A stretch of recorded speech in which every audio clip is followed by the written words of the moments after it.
What's up, guys? I have no idea what day this video is going up on, but I have a feeling this video is going to be mostly giving you guys an update on stuff that's been going around the shop, going on around the shop, something like that. So anyway, the Skyline's been down, and I'm pretty sure I explained to you guys the whole reason why the engine came out of this thing. There was a pretty bad leak on the oil pan, and then that intake manifold had a leak, like a water leak there that I've been dealing with all summer, if you guys remember.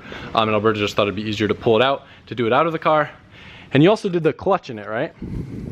So the clutch that I had in this car is this one down here. And you guys can see it is pretty cooked. Not a whole lot of material left, lots of heat spots.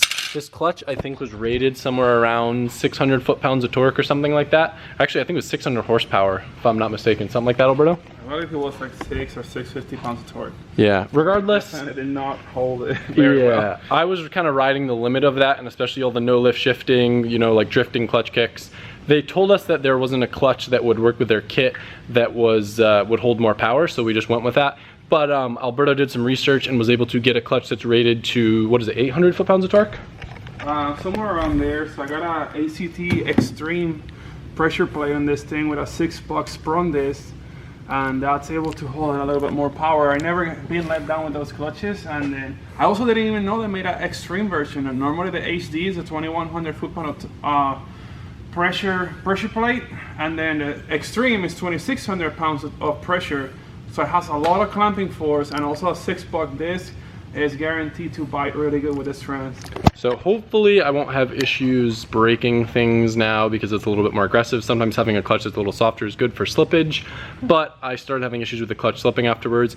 And I guess you could say this clutch didn't really work. What ended up happening, well, let me just rewind a little bit. I would love to run a twin disc in this car. I love twin discs, but there wasn't room for it because of the adapter flywheel and everything, because we are RB to CD.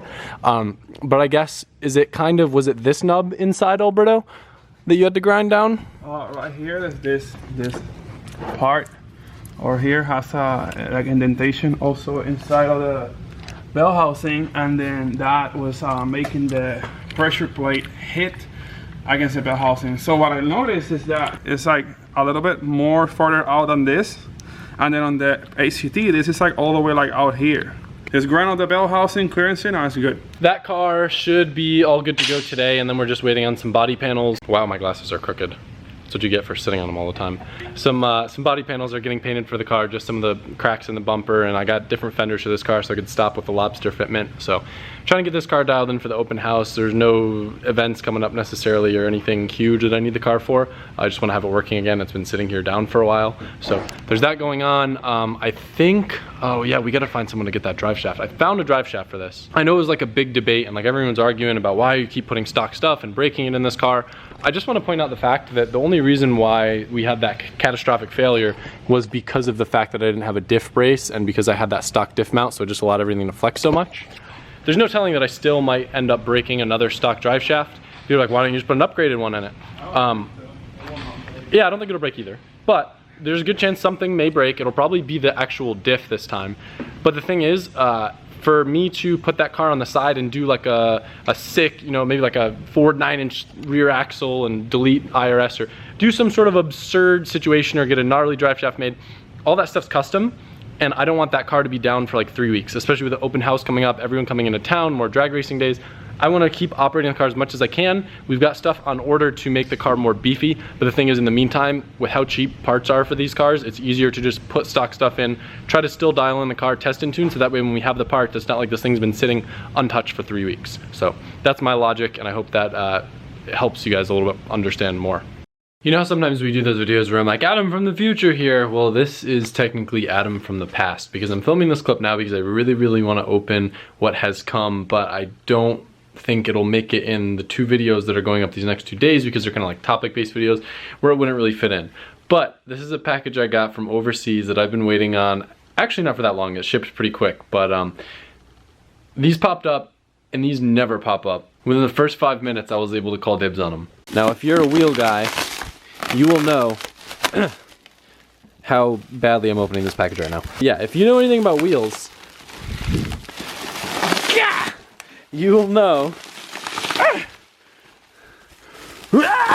how rare 18-inch Blitz 03s are. And I happened to find a set pop up Messaged within the first 5 minutes, got them, and found out later after the fact that like 20 other people hit them up wanting these wheels. So I was able to get them for myself, and you might be wondering what car they're gonna go on. Now I'm gonna be honest, I've wanted a set of these forever. I've been trying to buy Jimmy's off him since he got them. But they're just really cool and they never pop up. And to be honest, I got them having no idea what car they would end up going on.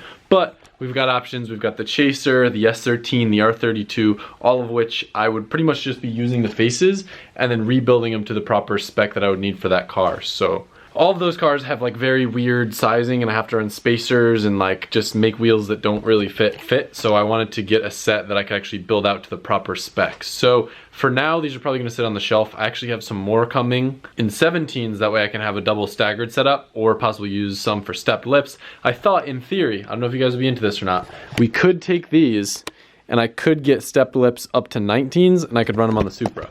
But I kind of like my Super wheels that I have now, but that would be kind of cool. So I don't know what I'm gonna do with them, but I just wanted to share them with you guys because it's a package I've been sitting on for a while and I don't want to open it not in video, but I also didn't want to throw it in a video where it didn't really make sense. So goodbye, Adam from the past, signing out. I'm gonna go put these on the shelf out in the warehouse as a display because this is way cooler than any sort of art I could ever put up on the wall. The Skyline is officially back together and it is running.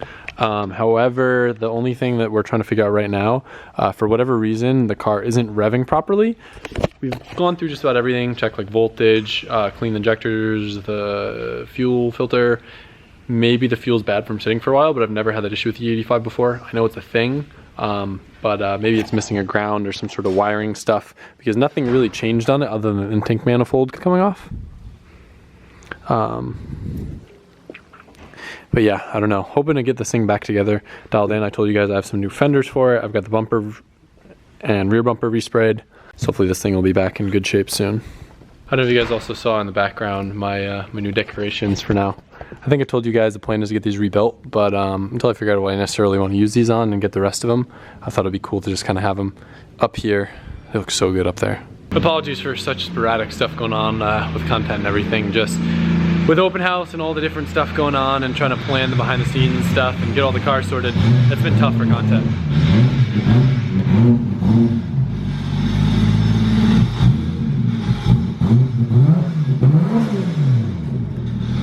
It doesn't rev well right now because I took the TPS out of it. Well, yeah, but they don't know. So the reason why I haven't been driving the other Chaser, I have to keep swapping back and forth the TPS because I only have one VVTi 1J TPS. So I've been swapping in between the two cars. This thing looks so good though when it's clean, huh? Especially with the Christmas tree in the background. If only it was decorated. Yeah, we'll get to it. After fixing all the cars that I've broken. What do you guys think I should do? I didn't like this rear diffuser that much. I kind of felt weird about it, but now I kind of feel like I should get rid of it because it's got this little break in it. I don't know if I should leave it or if I should get rid of it. It'd be cool to make one of my own. This works. Yeah. Yeah, I like the side ones. The front one's a little bit too aggressive for me. A little bit. But I think it's exaggerated too by how high the car is. So my wheels for the Chaser come in Wednesday. So I'm pretty excited about those. It's gonna like totally transform the look of the car. It's gonna go from like looking nice to looking terrible with the new wheels. So yeah, no, for real. The new ones look way worse than this. Yeah, no, they're bad, dude. No, awful. Absolutely. The worst things I've ever seen. You ever look in a mirror? Thanks. Worse than that. Also, F in the chat for this guy in here. He lived a good life, but he's just along for the ride now. Welcome to today's update. Did I say welcome? I don't have the memory card to be wasting this kind of space. All right, so one other thing that has been kind of going on behind the scenes that I haven't shared with you guys yet is an empty room that was at my house that used to be a workout room that no longer has anything in it. So it's been a free room, and you guys know when everyone comes and stays for the open house, everyone stays on air mattresses. So I thought, why not get bunk beds for everybody? So I turned this room into a second guest room, and I got 2 sets of bunk beds. So I don't know, you guys can see your favorite YouTuber staying in one of these beds. But we've got a little bet going on. I guess this bed is a little bit light, so when you climb up on it, look at what happens. The whole bed lifts up. So my money's on Rudnick getting drunk, and if he's in that bed and he's staying up there, there's a good chance it's probably gonna go whoosh, poof. But this is the new and exciting guest room at the LZ Emporium. Believe it or not, I actually wanted to go drive this car for once yesterday, and my stupid idiot self forgot that I got a different plate in the mail for it, and I had the plate off the car, so I got pulled over, luckily like 2 blocks away from my house with no plate on the car. And the cop was cool and was like, yo, go home. And I told him, I was like, yo, I got the plate, it's just in my warehouse. He's like, I don't care, go home. So, shout out to you. You're the real MVP. I feel like I get lucky way too often, but I feel like most of the time if you treat police officers with respect, they usually treat you well, so keep that in mind. I really gotta do something about the interior in this thing. It's so gross. Such a cool cluster though. Even when it's dirty, this thing is so good. So to conclude this video and kind of keep you guys up to date on the rest of the stuff going on, Zeroy is now done and back on the road. I don't realize if I mentioned this or not, but I did have a Kaz 2-way LSD that was originally intended for my S15 back when I was going to do a 350Z rear end in that before it got escalated up to a quick change with the Samsonas. So I put that 2-way in this car, so this car now has a 3.5 rear end with a 2-way, so if it does break it should be easier to push it, and a little bit nicer for street driving, although I don't mind weldeds too much. So maybe it'll be stronger than the janky welded we had in it, maybe not, I don't know, but this car is ready to rip and ready to have some fun at the open house. Not doing burnouts, but like driving around and stuff. So this car is done now as well, and the R32 is ready to rip again with a new clutch, but it's having some weird issues with the tune where it like won't rev past a certain RPM, so maybe a wiring issue, maybe a tuning issue, I don't know. That's on my list of stuff to try to diagnose today, but both of these cars are now operable again. And then if you come in here, we got a little chaser party going on. Got the brown chaser right here, and then the white chaser right here. And basically what's gonna happen, I don't like the V160 for a drift car. I would prefer an R154. So what I think is gonna happen, we're gonna do the new R154 and the brown chaser. That way it's mint and shifts nice and everything. Go to a 3.9 like I have in my car at Ebisu, because the 3.9 with like a stock 1J is sick. And then this car is gonna keep its trans right now because I don't have the drive shafts and stuff to swap around with the diff that's in the rear of this car.